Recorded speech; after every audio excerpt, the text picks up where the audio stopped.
At BP, we're not just talking strategy. We're making it happen, growing our upstream business with 6 major new projects in 2025.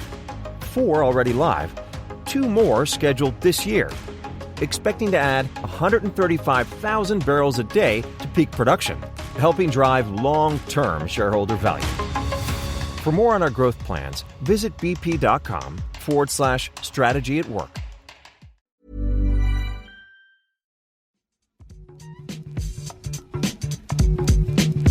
Hello and welcome to the Game Football Podcast from The Times. England's Euro 2025 semi-final with Italy is nearly here, but what version of Sarina Wiegman's side will we see on Tuesday night? Can they shake off the sloppy passing that has plagued their tournament so far? Will Lea Williamson and Lucy Bronze be fit to start the match? And crucially, are Italy as good as Germany's Anne-Katrine Berger at taking penalties? All that to come on today's show, and we'll be reviewing the latest news and transfers from the rest of the footballing world too. I'm Tom Clarke, and joining me today we have the former footballer turned journalist Gregor Robertson and the women's football reporter for The Times and Sunday Times, Kit Shepard. Morning, Kit. How are we doing? Good morning. I'm very well, thank you. Just about to head from Zurich to Geneva, so hopefully a nice scenic Swiss train journey ahead this afternoon. Excellent. Well, thank you very much for joining us for the first half of this show. Now, first thing we're going to want to talk about and hear from you, you're heading to see an open training session this afternoon, I believe. We'll obviously be hoping that we'll see Lucy Bronze and Lea Williamson out there with the ball at their feet. What's the latest from the England camp? Yeah, so I think the biggest question mark is over Lea Williamson. She left Thursday's quarter-final against Sweden in crutches and with a protective boot. We've been told that was just a precautionary measure, and that's kind of the last official update we've had, but that doesn't seem ideal 4 days before a semi-final. We did hear from Esme Morgan on Saturday saying that she was very optimistic that Williamson, the England captain, would be fit for Tuesday against Italy. So we'll see. That's certainly positive that she's able to say that, but still, I reiterate, crutches in a boot 4 days before a game does not seem ideal. So yeah, we should hopefully get some answers either at open training later today or at Sarina Wiegman's press conference this evening about the state of the England captain. And yeah, as you say, there were so many other injuries in that extra time period on Thursday with Lucy Bronze strapping up her leg. We'll see what situation she's in. Lauren James hurt her ankle, Alex Greenwood her shoulder. I think the latter two probably will be fine, but maybe on Bronze and certainly on Williamson, there are question marks going into the game tomorrow. Gregor, putting national pride aside, obviously your rules are always that you're happy to cheer England on as long as once they get to the final, then your kind of Scottish loyalties come to the fore. You must have at least been enjoying the heroic Lucy Bronze performance as a fellow fullback. God, yeah. No, I have to say, after covering the Euros, the last Euros, I think my rule changes when the women's team are involved, because I got so invested in that triumph last time, and I've really enjoyed watching it this time as well. And yeah, Lucy Bronze, just like the strength of character is extraordinary. Even a penalty, she just lashed in, and then the sort of roar, that felt like the moment it all changed. England were down and out in that penalty shootout, and then Lucy Bronze again, the kind of force of personality just seemed to sort of catalyse something, and somehow they won it. So yeah, she's been extraordinary again. She has been for England for so long. Is this a quiet reveal that your daughters have been getting behind this, and now actually they're going to be asking Dad for England shirts? Is this what you were about to reveal to me? Don't go too far, Tom. No. Oh, come on. I mean, listen, they were born in England. Listen, they can choose to support the Lionesses if they want. Okay. Kit, in terms of just other issues to discuss from the England camp, obviously the very, very upsetting news about Jess Carter and the racial abuse that she has suffered on social media. England have said that they're going to stop taking the knee before these games. Just give us a little bit of an overview for listeners who might not have seen this story. Yeah, so it emerged yesterday afternoon, Sunday afternoon, that Jess Carter had received racial abuse over social media during the tournament. And as a result, she's going to step away from social media, and England, who have been taking the knee before each game here in Switzerland, are no longer going to do that. They believe that that gesture's no longer having a desired effect as an anti-racism gesture, and they would point to the abuse Carter's still getting as evidence of that perspective. And they feel that by stopping doing it, it's almost a gesture in itself, that more needs to be done by social media platforms and by everyone, I feel, to remember that we're far from solving this issue, and it needs real targeted and complex and thoughtful solutions to what was a massive problem. And yeah, it's a stance they will take from tomorrow night against Italy. Yeah, the FA confirming the police and the appropriate bodies have been contacted, but did not say why it was not prepared to identify the platforms on which the abuse took place. I'm sure we'll hear a bit more on this matter from England head coach Sarina Wiegman. You can read that on the Times website. Now, Kit, Sarina Wiegman will also be asked lots and lots of questions about Italy and England's performances throughout this tournament. I touched on it in the intro. This inconsistency that you and Izzy Christiansen highlighted in our preview shows, it's been a little bit prominent in this tournament so far. But by my simple logic, last game wasn't a great game. They're all ready for a brilliant 4-0 win against Italy. This is how it works with this England team in the last year, hasn't it? One good game, one bad game. Yeah, fair enough. They have been inconsistent. And yeah, they can't play much worse than they did in the first half, at least against Sweden. And I do think Italy isn't quite the same challenge as Sweden were. They're not as physical. They're a bit more of a conservative team when it comes to stuff like pressing, which I think will suit England. England will have more of the ball. And I think it's a sort of game where if England can get an early goal, they could go and win at a canter. Having said all that, all the normal caveats about this is knockout football, this is a semi-final, the stakes going to be so high that may well level the playing field. And also Italy have probably defied expectations to get to the semi-finals, and they'll be thinking, we've got nothing to lose. Let's have a go at an England team that's shown vulnerabilities in Switzerland and see what happens. England are favourites, but Italy definitely capable of causing an upset. Gregor, what have you made? You said you've been following the tournament closely. What have you made of England's performances overall? Do you think, I've obviously talked about the inconsistencies there. Do they look like that team that you and everyone got so behind 3 years ago that could go on and win it? No, I wouldn't say that. You could argue that. No, I mean, I think Kit summed up in his match report brilliantly the Sweden game. It was kind of, they were abysmal for 2/3 of the game, and then something, when they get sparked into life, then they're a match for any team in the continent. And Spain are the outlier. It's been really interesting to see the sort of development or the changes in the way that the kind of the game's evolved a bit since the last tournament. I think is sort of certainly attacking quality has climbed. That's on course to be the highest scoring European Championship since. I think it's since 1997, and that's obviously the game has transformed in that period of time. So like lots more goals.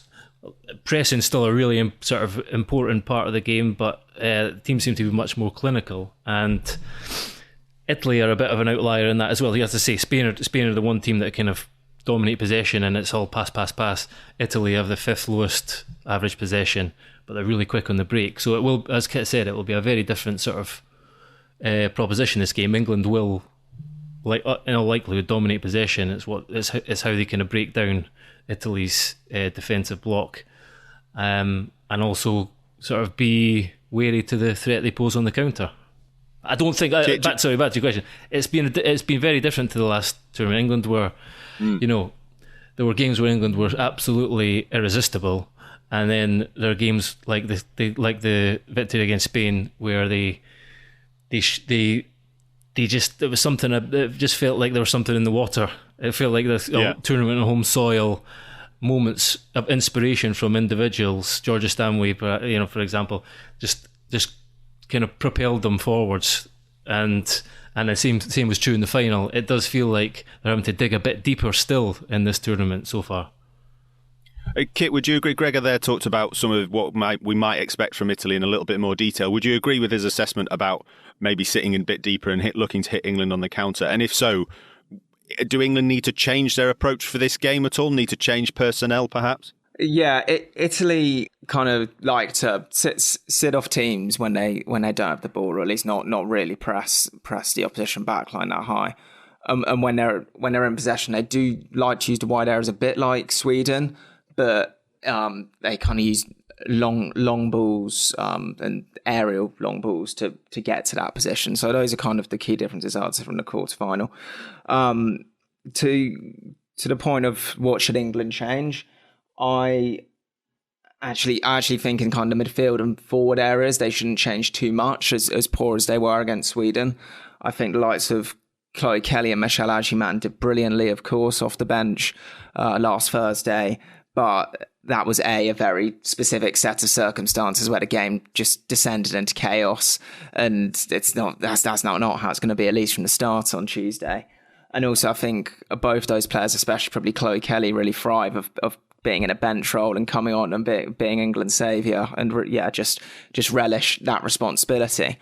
I would potentially look at changing the defence up. They'll have to if Williamson's not fit, but even if she is, I think there's a case for bringing Esme Morgan into the starting 11. She played well off the bench last Thursday. And maybe even Niamh Charles as well as left back. She also defended almost uncharacteristically well, as harsh as it is to say against Sweden, because she has had some criticism for that previously, but she defended well. So yeah, the defence, I'd focus on changing, and obviously the horrific stuff we've talked about with Jess Carter, it's just another little challenge for Wiegman, I guess, because if she was considering dropping Carter before, how does she factor in what emerged yesterday into her decision? It's a very difficult dilemma for a head coach to have, I suppose. Yeah, absolutely. Gregor, just on that defence there, Kit's talked about changes. How easy is it to make changes in defence because you've talked on the show many times about partnerships and knowing who you're playing with? That is quite a challenge in itself, isn't it, to make tweaks and constant changes to who's playing left back, who's playing left centre back, and as Kit says, if Lea Williamson's injured as well, that is going to be a test for England, isn't it? Yeah, I mean, partnerships are important. Obviously, in an ideal world, you want to have a settled defence, but this is it's part and parcel of tournament football, and it's an opportunity for someone else to step in. So I wouldn't be too worried about that. I think England to play the team that's going to make them likeliest to be solid on at the back, and a lot of it is going to be about dealing with the transition moments. And there've been, there's also been sort of uncharacteristic sloppiness as well, I think, in some of the moments. Sometimes England have been, creating their own problems with a loose pass at the back or things like that. And I think that's something that needs to be stamped out if they're to progress, really, because the last thing they want to do is be given Italy the opportunity to have something to hold on to. Yeah, absolutely. I mean, one thing we won't be hoping for, I don't think, and Kit, you'd be the same on this, is a penalty shootout. We saw another absolutely bonkers game as Germany beat France in another remarkable quarter-final, and Katrine Berger, the Germany goalkeeper, the hero, on lots of levels, but mainly for stepping up and scoring her penalty. Kit, just tell us quickly a little bit about her, and Gregor, then I'm going to ask you about the pressure of taking penalties in big moments. Yeah, so first of all, she's got an incredible story. She's beaten thyroid cancer twice, and Katrin Berger, which is it's inspirational to see her performing at the absolute pinnacle now. She was at Chelsea. She's actually, I have to check this, I believe she's engaged to Jess Carter. They're certainly in a relationship together from when they're both at Chelsea and now both at Gotham in America together.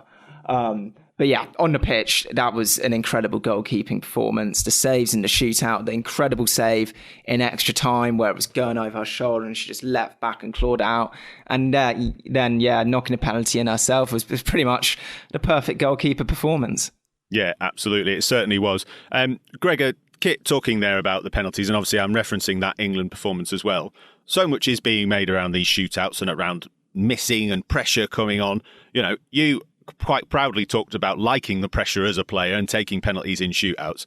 How much of that mentality and that psychology point of view does play a part in when you're stepping up to take a penalty? Because a lot of people are going, there's such poor penalties, they've not struck them properly. But actually, maybe we us idiots who've never played the game before, it's very easy to say until you're stood up there going, Christ, this is a penalty shootout, I really need to score this. Yeah. I'm just interested in that psychological element. Yeah, I mean, I think you could take Falk, the Sweden goalkeeper, as an example. I mean, she was extraordinary in that, because you really haven't got anything to lose when you're a goalkeeper facing penalty kicks, and she she looked like when she was facing everyone, she was absolutely confident she was going to score, and then she stepped up to take the penalty that could have won it, and blazed it over the bar. She looked like she was tightened up and stiffened, and it was a completely different, action and aspect. It's not something that is natural, although obviously there have been a number of examples of goalkeepers stepping up to take these. But psychology is everything in penalties. I mean, you can talk about technique, but everyone in this stage is capable, absolutely, of taking a penalty kick and putting it where they want it to, put the ball where they want it to go. But when you do it in front of, watching millions and, thousands inside a stadium, and you know the weight of the pressure of the moment, that changes everything. It makes the body seize up and do, and the mind kind of take you into difficult places. So that's overcoming that is the hardest part of taking a penalty kick, and clearly a lot of the players involved in this tournament haven't been able to do that. Yeah, well, let's hope. Well, we've had our penalty fun and drama, I think, for England. I think, Kit, I'm sure you'll agree with me on that. Let's just finish then. Kit, we talked about predictions very quickly with Izzy Christiansen on the last show last week. Have your thoughts changed around this game, what you expect to see, and then maybe give us a score just to wrap it up? And Gregor, I am coming to you for a prediction. It's been far too long, so get ready with a good answer. I expect England to dominate the ball tomorrow. I expect it to be a slightly slower paced game than Thursday, and I think they will win 3-0 if Lea Williamson plays and 2-0 if she doesn't. I think that's too strong for Italy.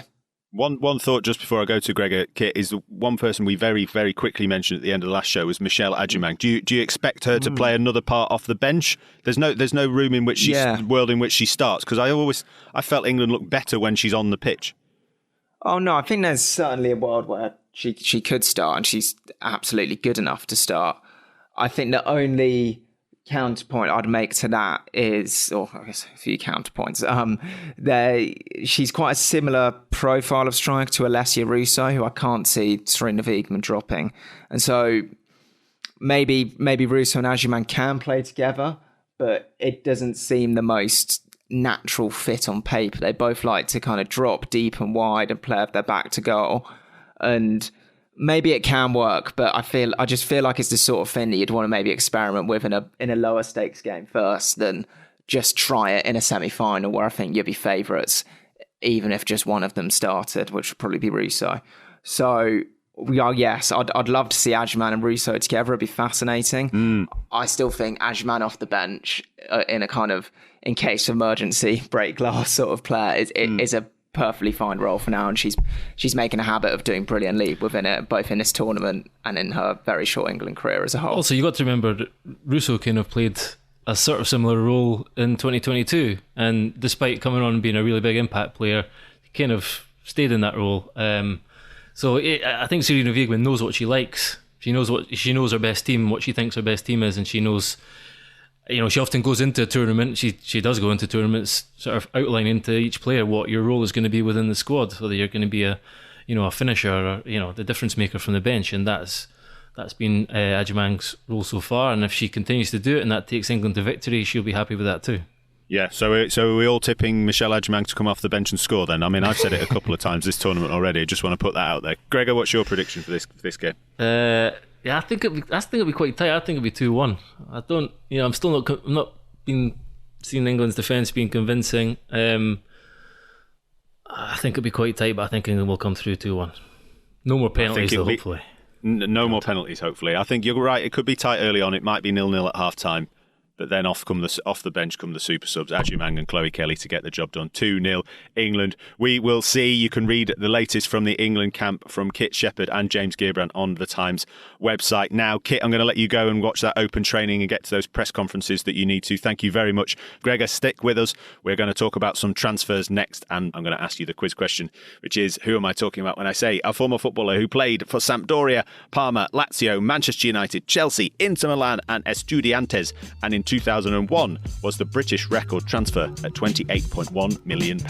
Find out after the break.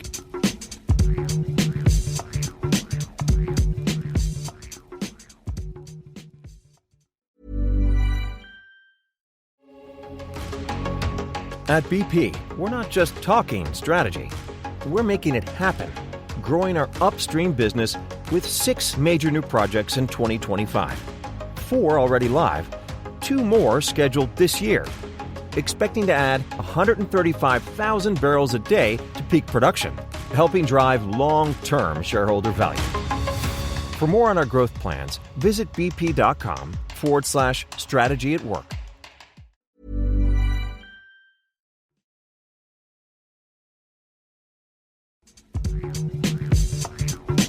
Welcome back to the Game Football Podcast from The Times. I'm Tom Clarke and I've got Gregor Robertson with me. Kit Shepard has headed off, but the big man is still here with us, still got the answers to the quiz questions, which was... Veron. Juan Sebastian Veron. Very good. You were very quick on that one, actually. Shows you've been practicing in pre-season, which is all important. Now, there's big transfer news for us to run through. Lots of topics to cover. Hugo Ekitike, Newcastle and Alexander Isak, Victor Gyokeres, Brian Mbeumo. But let's start with Marcus Rashford on his way, as we speak on this Monday morning, to Barcelona to seal a loan move to the Catalan club from Manchester United. Gregor, I don't know about you. I find this a bit bonkers. I find this slightly fascinating because Paul Hurst and Charlotte Dunker have been talking to me and have said it on this podcast, you know, Rashford kind of fancies Barcelona. And like, when the hell... Who doesn't? Of course we are. I'd love to go to Barcelona. Barcelona, yeah. It'd been nice, wouldn't it, when you were weighing up Crewe or Chesterfield? Actually, I'd quite fancy Barcelona. But it is remarkable how this has all kind of panned out for him. And listen, good luck to him. I hope he really does well, because it would be a wonderful thing to see a lad from Manchester blowing it up at Barcelona and looking brilliant, but it's not necessarily, for me, justified a move to Barcelona. It's really interesting reading Ian Hawkey's piece on the Times website right now, which calls Rashford Barcelona's Plan C, but Ian Hawkey says he thinks they might be the perfect match. What do you reckon? Yeah, it's fascinating, yeah. I mean, Plan C, Nico Williams was their Plan A, obviously, and there was basically, they can't afford to pay a transfer fee. Same with Luis Diaz, who there's been a lot of interest in at Liverpool. And Barcelona are in a very strange situation. They have been for a number of years, where they are hugely hamstrung by their debt, which I think is at something ridiculous, like €3 billion now. And you have to get someone off the wage bill before they can sign someone else. And even then, actually, there have been instances. Danny Elmo last year, who, when he signed, they can't register him. So, you know, even if Rashford signs, there could be another one of those sort of those periods where he's in limbo before they have to get someone off the wage bill before they can register him as a player. It's so tight, the kind of salary cost protocols in the Spanish league now. So there's that. That's basically why, you know, as we're saying, does Rashford feel like he deserves this? He's deserving of this kind of move? Probably not. You know, if this had been 5 years ago, you know, or a bit longer, and Barcelona could have spent a bit more money, they probably would have gone for someone else. But also, you would have to say Rashford would have been at a different point in his career, and you know, there could have been a big club coming, who'd come calling with a big transfer fee, you know, ready to pay a lot of money for a player in his prime. So it's a funny one, and for several reasons. But will it work out? You know, he's still a hugely talented player. I think there's still a lot of goodwill towards Rashford, and a lot of people want him to be a success. And he's joining a team that's got a hugely sort of dynamic and pacey forward line already. A forward line he'll have to work hard to get into. But you know, on paper, Rashford suits that. If he can do the off the ball stuff that Hansi Flick will, you know, is a non-negotiable, you know, in terms of pressing. When he's part of a team that play forward so quickly and so dynamically, then yeah, it could work. But it is strange. It does feel a little bit kind of like he's locked out, to be brutally honest. Yeah, and listen, as you say, no one would begrudge him it. And as you say, I think people want him to succeed and want to see Marcus Rashford playing brilliantly, because when he is, and when he's tearing down a wing, taking players on, it's one of the more exciting and more old school sights in football, just a winger or an attacking forward going at the defence like that. But it's also, for me, the slight nature of it, where you'd have thought if when he burst onto the scene, Marcus Rashford moving to Barcelona would be for a like £90 million huge move. And it's kind of like, shuffling off. And also from a Manchester United point of view as well, I think there's also this side of it where actually Barcelona might end up going, Well, that was a pretty good deal for us overall. If by the end of the season he's scored 15, 20 goals and played a big part in any success they've had, Barcelona fans, I'm sure, will be very fond of him. I'm sure he will have a great time. But what do you think about the Manchester United side of things, where, again, they're not managing to sell a player, but yes, they are getting the wages, which Paul Hurst and Charlotte Dunker reporting is going to be £17 million a year off the wage budget and off the budget overall. Is that a good deal for Manchester United? It's got to be, because there were a lot of the summer has been spent with people thinking, who on earth is going to pay that, and who's going to, or else, Man United are still going to have to pay half their wages. So that's, that's another part of this. They gave him a 5-year contract, I think, in 2023 on huge money, like 325,000 a week or 375,000 a week, something like that. And not many teams can afford to pay that. Barcelona can, like, in theory, if they pull their levers correctly, the financial levers. What they couldn't afford to do was put down the money or have a kind of an outlay for a transfer fee. There will be an option to buy for, like, I think it's just under 40 million next summer. And I think it comes back to Rashford. It says something about the fact that no one really is willing to pay that kind of money to buy him either. Obviously, he would have to give up some of his salary, but it's just it's kind of a transfer born from circumstance involving all parties. Barcelona's circumstances, Manchester United, sort of the fact that he's fallen out with the manager, and it feels like his time at the club has come to an end and he has to move on. And Manchester United also being in the position they are, finishing 15th in the league or whatever, and Rashford's sort of fall from the heights that he once hit, and a sort of desire to get his career back on track. So it could work out for everyone. It could work out that he scores goals and possibly Barcelona make the move permanent. Manchester United have opened up some of their wage bill to make another signing, and Rashford might be able to get his career back on track. Let's hope. Yeah, well, we'll see if one man who can step into the shoes of Marcus Rashford is Brian Mbeumo. United finally, it seems, getting their man after agreeing a deal worth £71 million. A bit toppy, Gregor. I don't know. I really, really like Brian Mbeumo. I think he could be a brilliant player for Manchester United. £71 million feels like Brentford have got quite a good deal. Am I wrong? Or is £71 million about what you have to pay for a player like Brian Mbeumo these days? What is toppy these days? I mean, what is kind of slightly hilarious actually is that United's bid 45 million to start with, 45 million plus 10 million in potential add-ons, and now they're up to 65 plus 5. So that's quite a big gap they had to bridge, and Brentford weren't moving. I think they pointed to the fact that people like Madueke were going for the best part of 50. Looking around at the rest of the market and some other transfers this summer, and saying that Brian Mbeumo scored 20 goals, got 7 assists. He's got into double figures for goals and assists in each of his seasons in the Premier League with Brentford.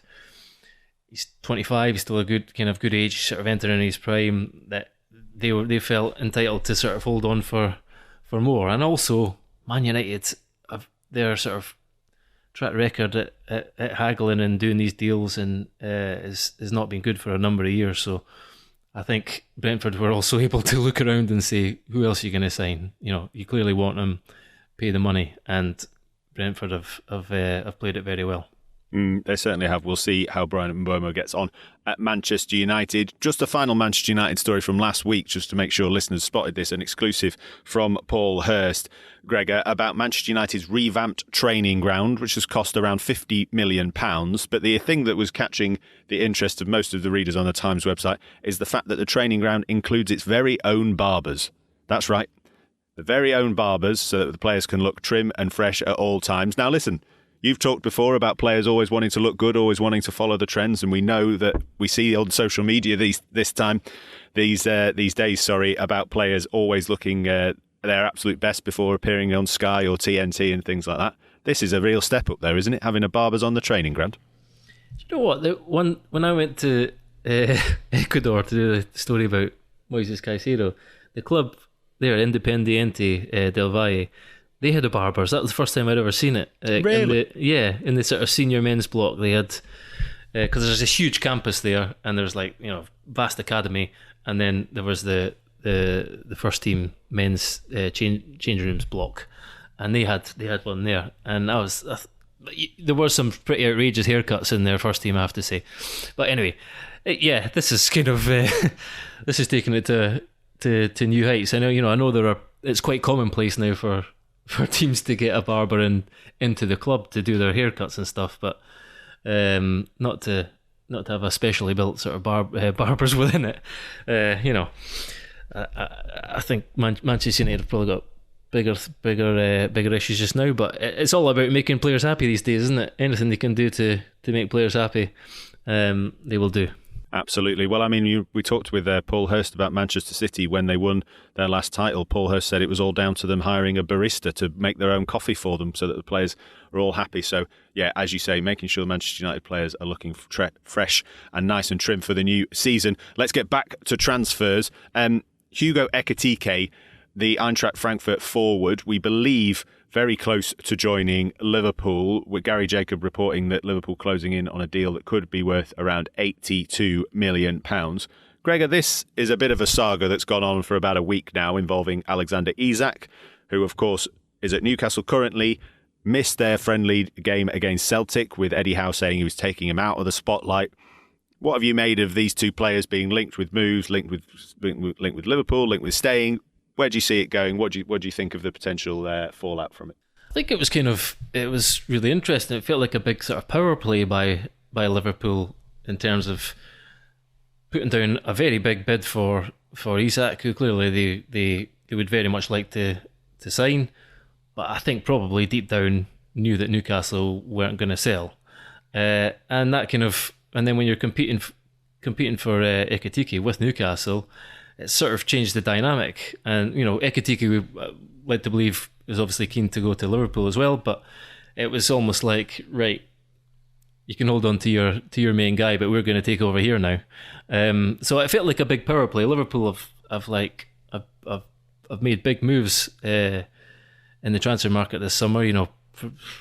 The old adage to sort of build from a position of strength, and they've certainly done that. I think this would take their spending above 250 million. So, unheard of numbers really for Liverpool. If you're talking about a big part of their journey and their story has been about, selling well and, making big signings as and when, but a lot of players have come into and been developed. This is a sort of change in tack. These are players that are young with room for development, but they're also, a lot of money, and they've been very successful recently. Ekitike's, 22 goals last season and 12 assists. They're big numbers, but he does look like a good fit for a Liverpool team in that he's big, he's dynamic, and he's sort of a bit of a transition player. A lot of his goals are kind of bursting behind the defence, opposition defence, and as that's the kind of word I would use, dynamic. He looks like a very dynamic forward who kind of lead the line and finish well. So, it's been interesting. But I think the Isak move felt like a sort of almost a tactical ploy. They would have loved to sign Isak, but I think probably they knew they weren't gonna. It's very interesting, isn't it? Looking at the Newcastle situation of where had a great season last season, and as you said about Liverpool building from a position of strength, Newcastle fans would have loved the idea of building from last season as well. But there's part of me that thinks if they end up starting next season with Alexander Isak, who, for given Erling Haaland's dips in form, was probably the best striker in the Premier League.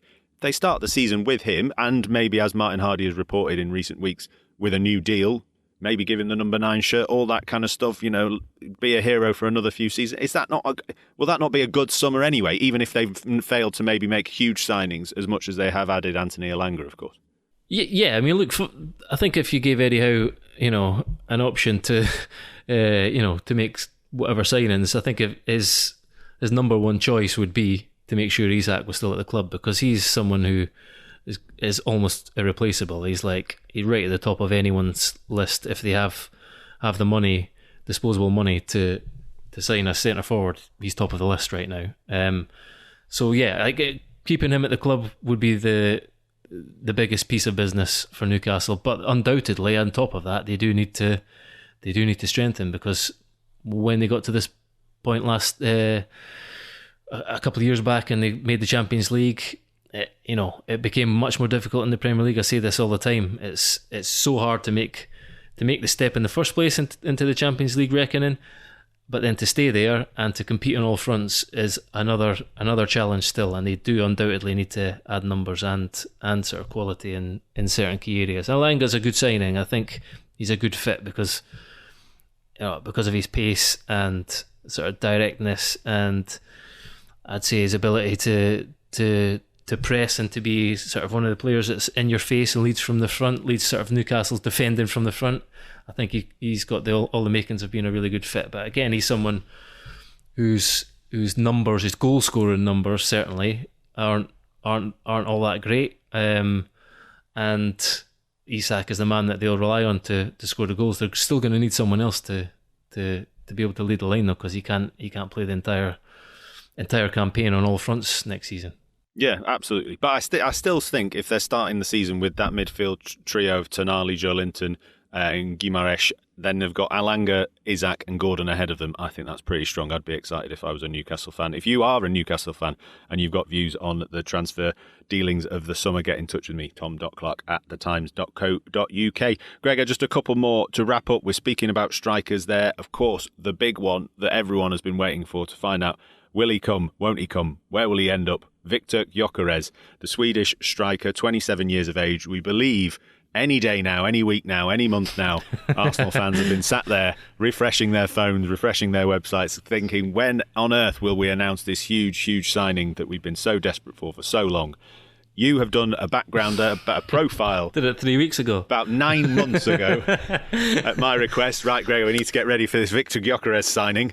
It's been sat in the hold queue. We're waiting for it any day now. He better sign, I'm telling you. Arsenal, it's a really good profile as well, Arsenal fans, I'm telling you. Once he signs, get on the Times website and read this profile from Gregor Robertson. It tells you absolutely everything you need to know. Or whether he goes somewhere else, Gregor, I promise you, we'll publish it anyway. But tell the listeners a little bit about what they can expect if and when Viktor Gyokeres signs for Arsenal. I mean, first of all, relief, from everyone. I think no one wants to hear about this anymore. Oh my God, no. It is extraordinary. I know, the sort of insatiable appetite for transfers is a big part of modern football, and it's like this industry within an industry, but this has been something else, you're constantly there's constantly kind of being drip-fed bits from different camps and sort of, in terms of fees and what's needed, and the deal being close to collapse and someone else going to hijack it, and Gyokeres going on strike and all. My God, it's just never ending. I mean, it's. I think the first thing is relief for everyone, but most of all for Arsenal fans, because even putting all that aside, and Arsenal fans are certainly right at the top of the pile in terms of this frenzy for kind of the desire for signings. Right at the top of that pile as well as being a striker, a number 9, and he is an out-and-out number 9 centre forward, a battering ram of a footballer. There's doubts, there's kind of question marks about him because he's never played in a top 5 league in Europe. Even he was obviously a big success in the Championship with Coventry a few years back. Just got to the playoff final with them, so very nearly made it to the Premier League. They lost in penalty kicks to Luton, so he went to Sporting at that point. And he'd been at Brighton earlier in his career, but didn't get an opportunity in the first team, really, not apart from in cup competitions. But since he joined Sporting, I would actually say since his loan move from Brighton to Coventry was made permanent, he's been on an upward trajectory, and that must be 4 years ago now. He's just, I spoke to people there who said that once the faith was put in him, he was only signed for £1 million. That's 4 years ago. Once the faith was put in him as to lead the line for Coventry, be their number 9, he looked like a different player. It's like he needs that faith, and he scored a lot of goals in the Championship. The same kind of faith was placed in him at Sporting, and he scored a ridiculous number of goals.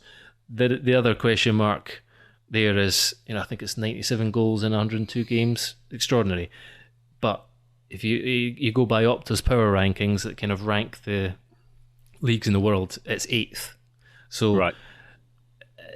It's not a major league. There are 4 or 5 teams in it who are very strong teams in Portugal, but then there are other teams that would rank in sort of League One level. So he scored a lot of goals against them. So there is a question mark about making the step up, the level, and it's going to be a big step up. But he is a hugely powerful centre forward, and he is an out and out centre forward, and that's what Arsenal have craved. So I would also say that all the sort of drama and the saga that has been going on over the summer and even longer will add to the pressure on him. Like, there's going to be pressure. Oh gosh, yeah. Oh my God. There's going to be pressure anyway. Whoever Arsenal sign as a number 9, there's going to be enormous pressure on them, because, like, I looked back, they signed Gabriel Jesus in, I think, 2022, and then you have to go all the way back to Aubameyang and Lacazette, who were both signed in 2017-18.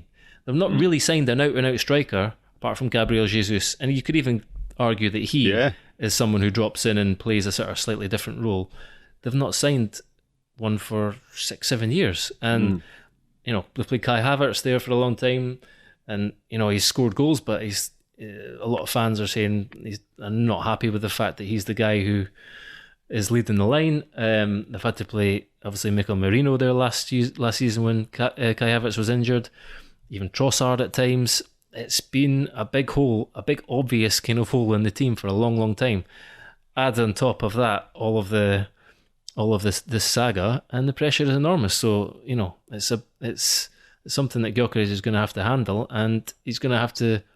It's a bit of a cliche, you want to hit the ground running, but he really is going to have to be a success quickly, or else the pressure will rise even more.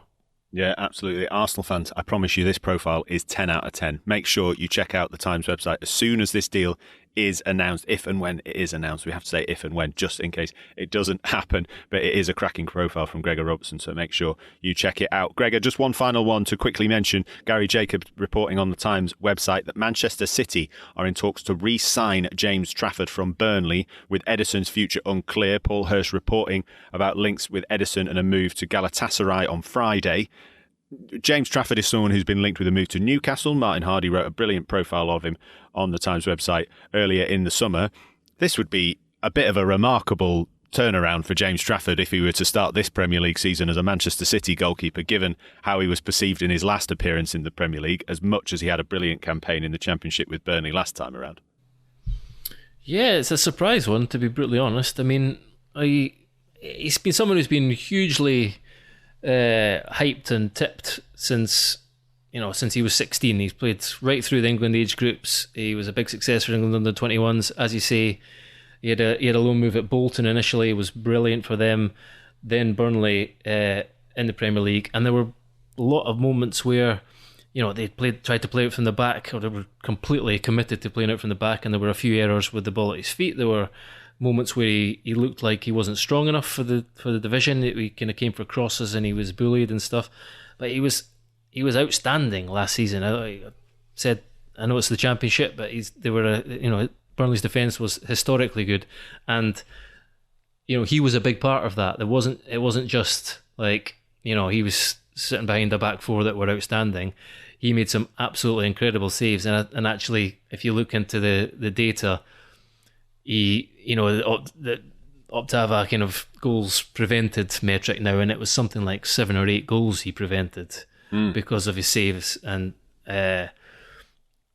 he has clearly grown in stature and physically in the last couple of years. So, also all these teams are unlikely to be wrong.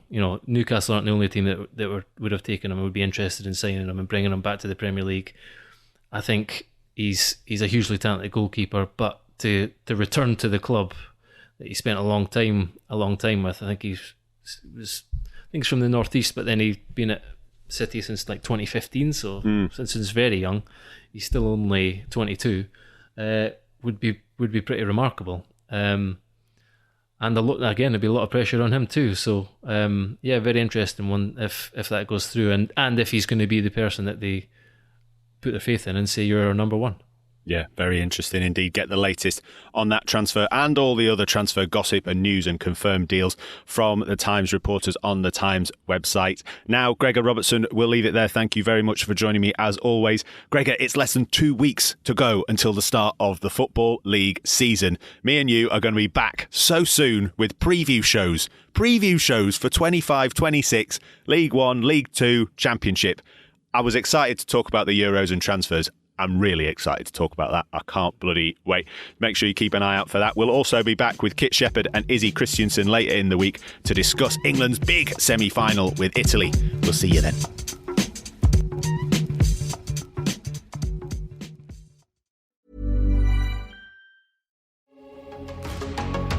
At BP, we're not just talking strategy. We're making it happen, growing our upstream business with 6 major new projects in 2025. 4 already live, 2 more scheduled this year, expecting to add 135,000 barrels a day to peak production, helping drive long-term shareholder value. For more on our growth plans, visit bp.com/strategy at work.